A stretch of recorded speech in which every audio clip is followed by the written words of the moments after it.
राधे राधे दोस्तों, मेरे YouTube channel धार्मिक कथा शौके में आपका हार्दिक स्वागत है। मैं आज आपको प्रदोष व्रत की पूजन विधि तथा व्रत कथा सुना रही हूँ। तो सभी को प्रेम से बोलना है शिव भगवान की जय। भगवान शिव की उपासना करने के लिए प्रदोष व्रत रखा जाता है। हर माह की त्रयोदशी को ये उपवास किया जाता है। माना जाता है कि इस दिन भगवान शिव की उपासना करने से सभी प्रकार के पापों से मुक्ति मिल जाती है। प्रदोष व्रत से आयु वृद्धि तथा अच्छा स्वास्थ्य प्राप्त होता है। पूजन विधि है। प्रदोष व्रत के दिन सुबह जल्दी उठ जाएं, नित्य कर्मों से निपुत होकर भगवान श्री भोलेनाथ का स्मरण करें और व्रत करने का संकल्प लें। इस व्रत में आहार नहीं लिया जाता है।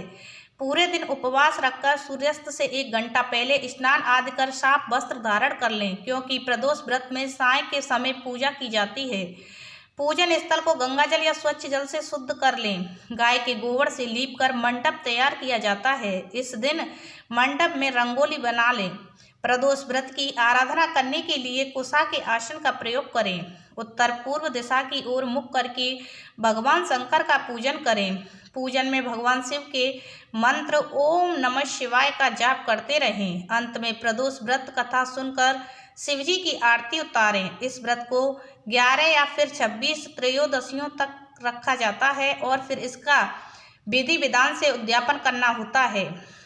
प्रदोष व्रत की व्रत कथा। प्राचीन काल में एक गरीब पुजारी हुआ करता था। उस पुजारी की मृत्यु के बाद उसकी विधवा पत्नी अपने भरण पोषण के लिए पुत्र को साथ लेकर भीख मांगती, शाम को घर वापस आती थी। एक दिन उसकी मुलाकात विदर्भ देश के राजकुमार से हुई, जो कि अपने पिता की मृत्यु के बाद दर दर भटकने लगा था। उसकी यह हालत पुजारी की पत्नी से देखी नहीं गई और वह अपने साथ उस राजकुमार को अपने घर ले आई और पुत्र जैसा रखने लगी। एक दिन पुजारी की पत्नी अपने साथ दोनों पुत्रों को सांडिल्य ऋषि के आश्रम ले गई। वहां उसने ऋषि से शिव जी के प्रदोष व्रत की कथा एवं विधि सुनी तथा घर जाकर वह भी प्रदोष व्रत करने लगी। एक बार दोनों बालक वन में घूम रहे थे। उनमें से पुजारी का बेटा तो घर लौट गया, परंतु राजकुमार वन में ही रह गया। उस राजकुमार ने गंधर्व कन्या को क्रीड़ा करते हुए देखा तो वह उनसे बातें करने लगा। उस कन्या का अंशुमति नाम था। उस दिन वह राजकुमार घर देरी से लौटा।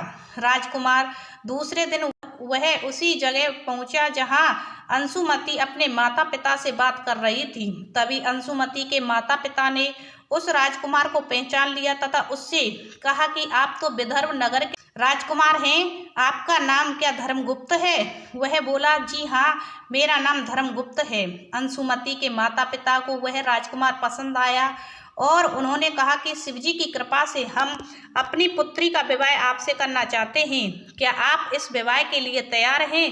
राजकुमार ने अपनी स्वीकृति दे दी तो उन दोनों का विवाह संपन्न हुआ। बाद में राजकुमार ने गंधर्व की विशाल सेना के साथ विदर्भ पर हमला किया और घमासान युद्ध कर विजय प्राप्त की तथा पत्नी के साथ राज्य करने लगा। वहां उस महल में वह पुजारी की पत्नी और पुत्र को आदर के साथ ले आया तथा साथ रहने लगा।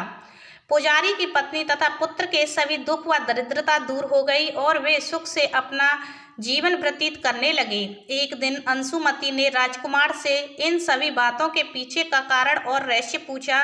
तब राजकुमार ने अंशुमति को अपने जीवन की पूरी बात बताई और साथ ही प्रदोष व्रत का महत्व और व्रत से प्राप्त फल से भी अवगत कराया। उसी दिन से प्रदोष व्रत की प्रतिष्ठा व महत्व बढ़ गया तथा मान्यता अनुसार लोग यह व्रत करने लगे। कई जगहों पर अपनी श्रद्धा के अनुसार स्त्री पुरुष दोनों ही यह व्रत करते हैं। इस व्रत को करने से मनुष्य के सभी कष्ट और पाप नष्ट होते हैं एवं मनुष्य को अभिष्ट की प्राप्ति होती है तथा मनोवांछित फलों की प्राप्ति होती है।